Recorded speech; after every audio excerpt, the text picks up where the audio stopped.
Sir नमस्कार। नमस्ते। आपका शुभ नाम बता, अपना परिचय बताते हुए थोड़ा सा आयुर्वेद के ऊपर प्रकाश डालेंगे कि मैं विशेष रूप से क्योंकि आपसे अच्छी तरीके से परिचित हूँ और कई पेशेंट्स ऐसे हैं जो आपने मरणासन अवस्था में ठीक किए हैं। तो राज्यक्षमा ट्यूबरकुलोसिस के लिए कोई आयुर्वेद के पास नहीं आता, तो आप ट्यूबरकुलोसिस के पेशेंट को आयुर्वेद से ठीक करते रहे हैं, तो इसके बारे में कुछ बताइए आप।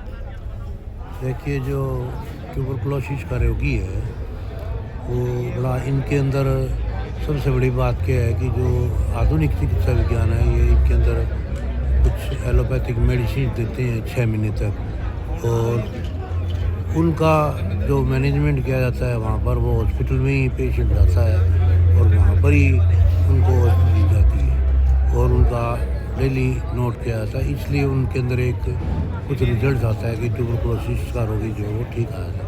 लेकिन सबसे बेस्ट मैनेजमेंट इसका आयुर्वेद में भी है, क्योंकि इसमें जीवन शैली जो है उसका है प्रबंधन होता है, आहार का है, न्यूट्रिशन का है, और हमारा जो आहार विहार है उसके आधार पे इनकी चिकित्सा है। दूसरा, आयुर्वेद की जो मूलभूत हर्बल मेडिसिन हैं और मिनरल मेडिसिन हैं ये इसके अंदर बहुत अच्छी तरह से कार्य करती हैं। ट्यूबरकुलोसिस रोगी में देखा है कि वो थिन होता है और उसमें कॉन्स्टिपेशन भी होती है, तो कॉन्स्टिपेशन के अंदर वो लोग एलोपैथिक डॉक्टर्स के पास भी जाता है, तो एलोपैथिक के जो डॉक्टर्स हैं उसको कॉन्स्टिपेशन की मेडिसिन दे देते हैं कॉन्स्टिपेशन रिमूव करने के लिए। कई बार लैक्सेटिव दे देते हैं, बाद में परगेटिव दे देते हैं।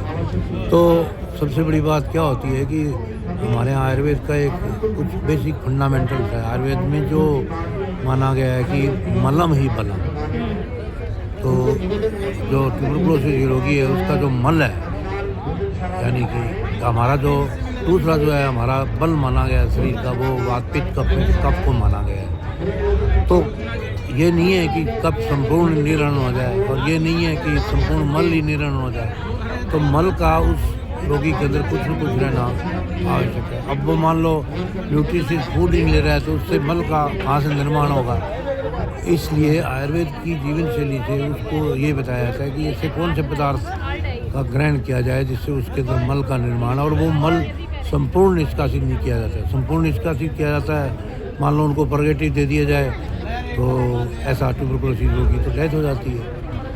तो तात्पर्य है कि उसको यानी राज्यक्षमा आयुर्वेद मानता है कि मल ही बल है, मलम ही बलम, तो मल ही बल है, इसके कारण उसका संपूर्ण निष्कासित नहीं किया जाता। मतलब ऐसे रोगी को आयुर्वेद के अंदर बहुत परगेटिव नहीं दिया जाता है, इच्छा भेदी रस नहीं दिया जाता उसको। हमारे यहाँ इसबगोल है या जो लैक्सेटिव्स हैं वो दिए जाते हैं, जबकि वो हैबिचुअल कॉन्स्टिपेटेड होता है, जो मल को लूज करते हैं उसके कॉन्स्टिपेशन नहीं रहता है, तो फिर उसका जो जीवन शैली है उसकी वो ठीक रहती है। दूसरा, हमारे यहाँ बहुत सारे ऐसे पदार्थ है उसमें देने के लिए जो एस्थमा के अंदर दिए जाते हैं, ब्रोंकियल एस्थमा में, तमक श्वास में, और ये कुछ जुड़ा हुआ है इससे। तो ऐसे रोगी को जो हमारे आयुर्वेद में जो 43 पत्र के योग हैं, जो च्यवनप्राश है उसके अंदर भी वंशलोचन डला हुआ होता है, और ये उसके अंदर मुख्य रूप से अमल की है। तो ये जो 52-54 ड्रग्स का जो योग है ये इसके अंदर उसके बल की वृद्धि करता है। और जहाँ तक एक आयुर्वेद के बारे में मैं एक विशेष बात आपको ये बताना चाहूँगा कि हमारे यहाँ जो कुछ मेडिसिन ली जाती है तो उन लोगों का इतना फेथ नहीं है कि क्या पता हमारे दवाइयाँ काम करेंगी, हर्बल मेडिसिन में मतलब कोई इतनी पावरफुल है या नहीं है, या उनको मान लो चिकित्सक पे भी फेथ नहीं है, तो ऐसी स्थिति के अंदर वो पूरी मेडिसिन नहीं लेता है। तो मेरा यह मानना है कि अगर ट्यूबरकुलोसिस का रोगी है उसका मैनेजमेंट आयुर्वेद में भी मॉडर्न की तरह होना चाहिए। मॉडर्न में जैसे 6 महीने तक लगातार उसको जो 3 या 4 ड्रग्स के जो कॉम्बिनेशन दिए जाते हैं और उसके बाद में उसका रिजल्ट आ जाता है कि हाँ इसकी ट्यूबरकुलोसिस ठीक हो गया उसका, तो अगर 4 महीने अगर आयुर्वेद में भी ऐसी ड्रग्स को बिल्कुल इस तरीके से दिया जाए जैसे कि मॉडर्न में दिया जाता है, तो निश्चित रूप से 100% जो है वो रोगी जो है वो क्योर हो जाएगा। और उसके लिए मैनेजमेंट ये ज़रूरी है कि उसकी मॉनिटरिंग ज़रूरी है। हमने दवाई दे दी तो हमने सोच लिया कि 7 दिन उसको दवाई दे दी और 7 दिन के बाद में वो दवाई लेगा, वो दवाई लेता ही नहीं है। तो ऐसा किया जाए कि उसको भी रोगी को हॉस्पिटल में बुलाया जाए लगातार 2 या 4-6 महीने तक, और चिकित्सक अपने सामने ही उसको दवाई दे रहे, उसकी मॉनिटरिंग करे, उसकी नोट करे।